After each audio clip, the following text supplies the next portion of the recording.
Nah, kemudian nomor dua, tadi seperti yang sudah saya sampaikan, ya, Bapak Ibu ya, terdapat menu khusus ya, yaitu list dokumen perpajakan dari KPP. Ya, jadi surat tagihan pajak, surat ketetapan pajak, SP2DK, surat imbauan, pengumuman, undangan akan ada di dalam list dokumen perpajakan. Jadi ini seperti Google Drive gitu ya.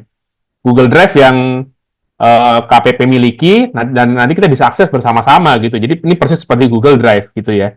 Dan juga nomor dua, akan ada yang namanya notifikasi, ya, pengingat lapor, pengingat setor, pengingat kita mesti memberikan tanggapan kepada DJP. Nah, jadi itu layaknya sosial media, gitu ya. Jadi ini canggih banget, gitu. Oke, lanjut ya. Nah, ini ya fitur dokumen, ya. Bapak Ibu bisa lihat ya, di dalam fitur dokumen ini ya, yang bisa diakses, sorry. Yang bisa sebentar, saya pengen annotate dulu. Sorry, saya pengen annotate. Bentar. Oke, ya. Di fitur yang ini ya, dokumen itu ya, Bapak Ibu klik di sini, dan kemudian akan muncul seperti ini. Ya. Bapak Ibu bisa lihat nih, di sini ada misalnya, kita dapat pembatalan faktur pajak gitu ya. Atau misalnya kita dapat bukti potong gitu ya. Atau misalnya kita dapat faktur pajak pengganti. Ya, jadinya nanti kalau sekarang, kan kita kalau minta faktur pajak ya gitu, prosesnya manual gitu ya. Kita harus minta ke lawan transaksi. Ini faktur pajak saya mana? Gitu. Saya mau dong faktur pajak. Nah, kalau nanti ketika faktur pajak itu sudah di-approve sama vendor kita, itu akan langsung masuk ke kita faktur pajaknya. Jadi ya bisa ada yang namanya overlapping. Invoice-nya belum kita terima, ya. Kan invoice kan ya minimal harus di-email dulu kan. Tapi faktur pajak begitu sudah di-approve sama si lawan transaksi, akan langsung masuk di sini nih faktur pajaknya nih. Set, langsung masuk faktur pajaknya. Gitu ya. Jadi kita bisa lebih tahu daripada bagian procurement mungkin atau bagian sales gitu ya. Jadi kita bisa lebih canggih gitu ya. Karena masuk lebih cepat gitu ya, kan terhubung di dalam satu cortex gitu ya. Dan kemudian ada yang namanya berita acara, misalnya kita masuk nih berita acara, kita dapat berita acara atas SP2DK masuk. Kemudian masuk yang namanya undangan pembahasan, misalnya kita diundang nih untuk pembahasan akhir hasil pemeriksaan misalnya. Semuanya masuk di sini.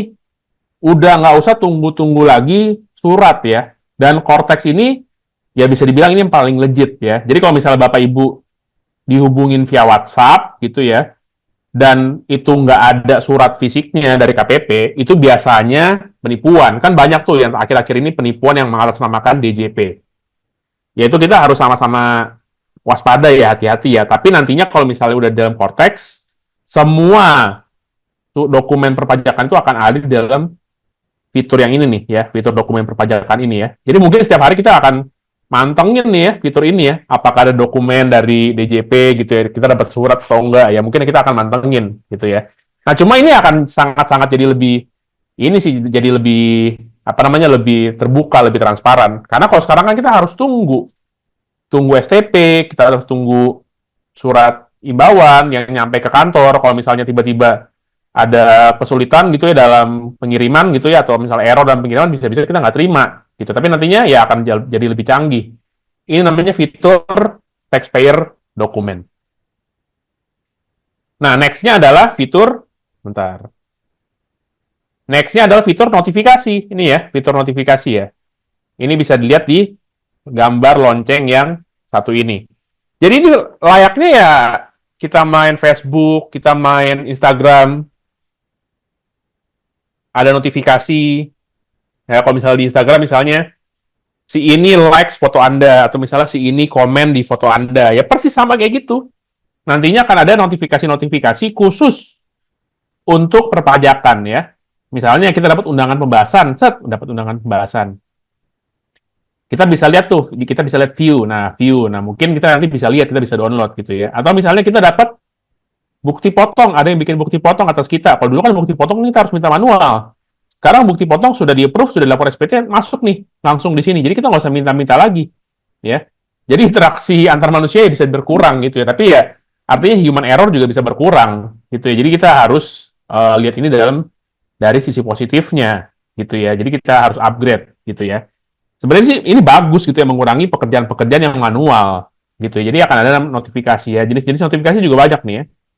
Misalnya akan ada juga misalnya reminder, Anda dapat surat klarifikasi, Anda diingetin untuk bales suratnya, bisa jadi seperti itu ya.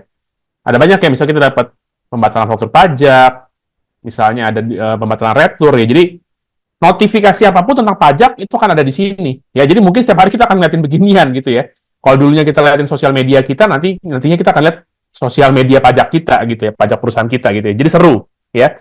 Ini era baru ya, masa depan perpajakan Indonesia yang akan hadir sebentar lagi. Oke, saya next. Nah, kemudian yang berikutnya adalah adanya fitur General Ledger pajak. Ya, jadi ini General Ledger khusus untuk pajak. Ya, khusus untuk pajak. Bukan General Ledger untuk data-data perusahaan kita, bukan. Ya, ini General Ledger khusus untuk pajak. Jadi ini buku besar khusus untuk pajak, ya. Untuk mengetahui saldo pajak berutangnya berapa, ya. Secara terintegrasi, secara detail, dan secara keseluruhan. Nantinya akan ada namanya kolom warna merah. Jadi kolom warna merah itu ketika kewajiban pajak itu timbul. Ya. Ketika kewajiban pajak timbul, itu muncul di kolom warna merah. Nah, kenapa kewajiban pajak bisa timbul? Ya, ketika kita lapor SPT, kita menyatakan kurang bayar, ya, PPh Badan, PPh Output, PPN, itu muncul tuh, ya, merah, gitu ya. Berarti itu muncul utang pajak, muncul kewajiban pajak. Kita dapat STP, kita dapat SP2D, kita dapat SKP, ada utang pajak, ya itu nanti muncul tuh di apa namanya di merah-merah itu ya. Jadi yang merah itu jadi tahu, oh itu kewajiban pajak kita masih harus kita bayar. Nah, kalau misalnya kolom warna hijau, itu artinya pajak terutang itu kita lunasi, gitu ya. Misalnya kita bayar SPT kita, kurang bayar kita bayar. Atau misalnya ada STP kita bayar, gitu ya. Atau misalnya kita melakukan deposit ya ke pajak, itu juga nanti di warna hijau, gitu ya. Nah, ini detailnya Bapak Ibu ya. Ini saya anotet lagi sebentar ya. Nah, ini misalnya Bapak Ibu bisa lihat nih. Di sini kan ada tax return. Tax return itu SPT ya. Normal tax return itu misalnya pembetulan ke nol. Misalnya dia menyatakan adanya kurang bayar. Nah, kurang bayar sebesar 275.000. Nah, ini 275.000-nya muncul di sini ya. Ketika kita nyatakan SPT ini kurang bayar, nah 275 muncul dari sini. Satu. Nah, ketika 11 miliar ini dibayar ya menggunakan cash ya, payment, nah ini jadi hijau gitu ya. Jadi hijau nih, set jadi hijau. Kira-kira seperti itu. Jadi hijau itu ketika pajaknya dibayar. Ya. Jadi ini kita ngelihatnya itu bukan dari sisi kita, tapi dari sisi negara. Kalau misalnya hijau itu artinya penghasilan atau pendapatan bagi negara gitu ya. Bukan pendapatan bagi kita, itu pendapatan bagi negara. Cuma kalau misalnya ini artinya utang bagi negara, yang negara kayak harus nagih gitu ya. Nah, ini Bapak Ibu bisa lihat yang di paling bawah nih. Ya. Debit segini, kredit segini. Ini artinya apa ya? Ini artinya Bapak Ibu sepanjang perusahaan Bapak Ibu berjalan itu sudah pernah ada kewajiban pajak sebesar 11 miliar 898 sekian sekian sekian gitu ya. Nah, jadi Bapak Ibu ini bisa bilang nih sama orang KPP 11872. Jadi Bapak Ibu bisa bilang, ini lihat loh, saya itu sudah bayar sebesar 11.872 miliar. Inilah kontribusi saya bagi negara sepanjang perjalanan perusahaan saya. Ini gede loh, Pak. Gitu. Jadi ini bisa Bapak Ibu gunakan sebagai negosiasi ke KPP ya. Dan ini dapat Bapak Ibu lihat secara transparan di sini gitu ya. Kalau sekarang kan kita mana tahu berapa pajak yang sudah pernah kita bayarkan ke negara. Emangnya kita mau ngitungin satu-satu gitu kan kagak. Nah, nanti itu bisa menggunakan ini. Hijau ini artinya ini yang jumlah yang udah kita bayar. Nah, ini dikurangin ini nantinya, oh ternyata sekarang saat ini itu ada sebesar 26 juta nih yang masih jadi utang pajak. Nah, yang 640.000 itu, loh, kok masih ada 640.000? Harusnya kan 640.000 ini kan digunakan untuk bayar yang debit ini. Ya nggak sih? Kan Harusnya dibayar, harusnya ini nol dong. Ini harusnya ya dikurangin lagi gitu. Nah, tapi ini bisa aja ada seperti ini karena ada yang namanya fitur tax deposit account, ya. Jadi uangnya itu kita taruh di negara dan itu ditahan, ya ditahan dan belum digunakan untuk bayar pajak. Itu namanya tax deposit account. Oleh karena itu di sini masih ada credit left. Ininya nggak nol, ininya tuh masih ada gitu ya. Ini tuh bisa nggak nol karena ada yang namanya tax deposit account, nanti akan kita bahas. Dan ini balance ini artinya ya sisa pajak yang masih harus dibayar dikurangi dengan ya deposit account ini kurang ini hasilnya tuh ini gitu ya. Ini yang harus segera dibayar oleh si wajib pajak ya. Jadi cara bacanya begitu Bapak Ibu ya. Merah itu artinya kewajiban pajak timbul, hijau itu artinya kewajiban pajak dilunasi alias dibayar ya. Jadi ini ya sebuah fitur baru nih. Saat ini nggak ada kayak gini, tapi nantinya tuh ada. Jadi Bapak Ibu, teman-teman rekan-rekan sekalian nih jangan bingung bacanya ini apaan sih merah nih, apaan sih hijau. Nah, seperti itu cara bacanya Bapak Ibu ya. Jangan bingung baca general ledger perpajakan ini. Ini juga bukan general ledger-nya perusahaan, bukan. Ya, ini general ledger khusus untuk pajak yang dikelola oleh Direktorat Jenderal Pajak. Ya, kalau